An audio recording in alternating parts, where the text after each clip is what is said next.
So a DNA group is typically made up of 3 to 4 guys or 3 to 4 ladies, and it's really based off the model that we see in Jesus' life.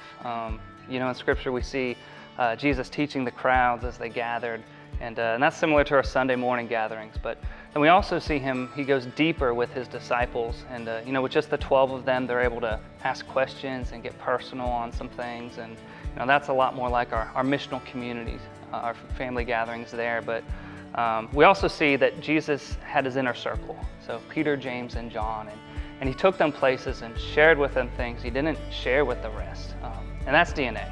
So there's just something about having 3 or 4 that creates an environment of openness and vulnerability to really share the intimate details of life. And you can't really get to that level in an MC family gathering.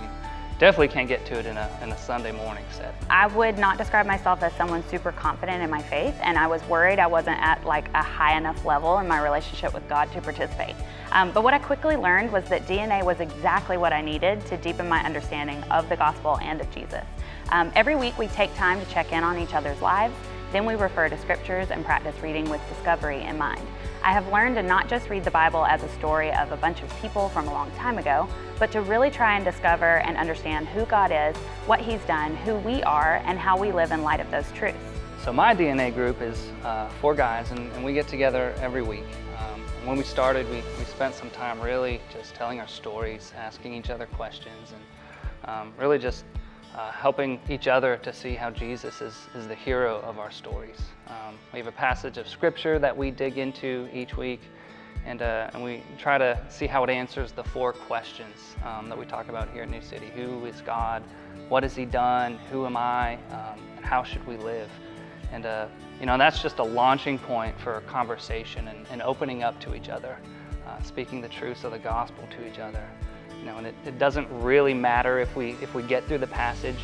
I love it because it's effective, but it's not complicated. So first, if you're not in a missional community, make sure you look into one. It's a wonderful opportunity to do life together with other believers. Then just know that a DNA group is another more personal way to deepen and renew your faith and understanding of the gospel. I promise it doesn't feel like homework, and it's a great way to really strengthen your relationships within your MC and to have someone looking out for you as you live out what it means to love like Jesus. And you don't have to be at a certain level in your faith either. A mustard seed will do just fine. And I know for some that finding a DNA group to jump into may be hard. I encourage you just start one. Talk to Rhett. New City has some resources to get you started, and like I said before, it's not complicated. We were created relational beings, and we all need and long for these kinds of transparent, deep relationships. And DNA is just a thing that New City has in place to help foster this and help us all just grow up in the truths of the gospel.